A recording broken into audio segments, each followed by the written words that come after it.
They are erasing a people before our very eyes. This is not just war. This is not just genocide.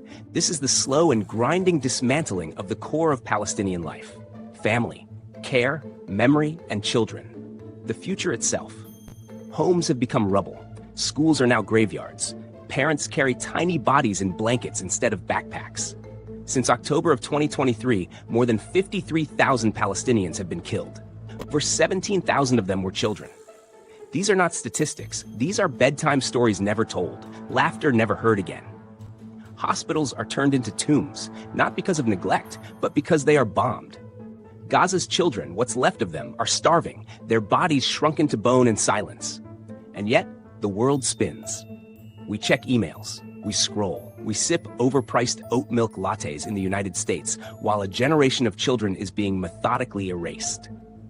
If you're still watching, subscribe. It costs you nothing. But truth is becoming expensive.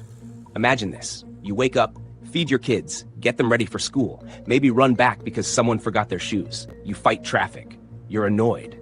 Life is messy, but it's life.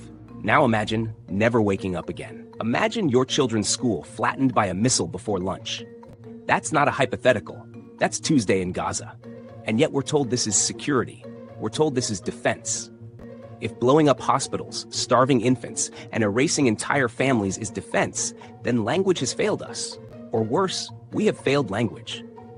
I'm not asking you to read international law cover to cover. Just ask yourself this. If this was happening in Kansas or Connecticut, would we still be debating whether it's genocide? Would we still be unsure how we feel if it were American kids buried in sand instead of snow? If your neighborhood lost 70% of its schools in 3 months, you'd riot. You'd demand answers. But for Palestinians, there's no time to riot. There's only running, digging, mourning, surviving. This isn't just a story over there.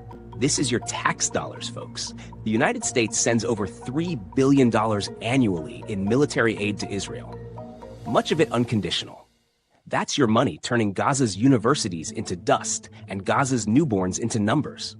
Meanwhile, we're debating whether to forgive student loans or raise the minimum wage by a few cents. Maybe if hospitals in Gaza printed Ivy League on the roof, they'd be protected. But this is not just about money or politics. It's about memory. It's about the fact that every family wiped off the map is a thread cut from the fabric of human history. It's about care. The kind of care that tucks children into bed, that shares recipes across generations, that tells old stories over tea. That care is being targeted on purpose. So don't tell me this is a complex conflict. It's not complicated. You don't need a PhD to know that bombing civilians is wrong. You just need a conscience and maybe a working moral compass.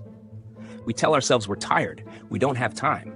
But people in Gaza haven't slept in months. Children are going to bed not knowing if they'll wake up. If we are numb, it is because we have chosen comfort over compassion. We have chosen noise over truth. And maybe you think, well, what can I do? Start here.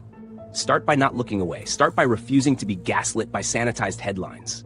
Start by understanding that this is not a war. This is an unmaking. Like, share, subscribe, help this channel grow, because truth shouldn't be this hard to find.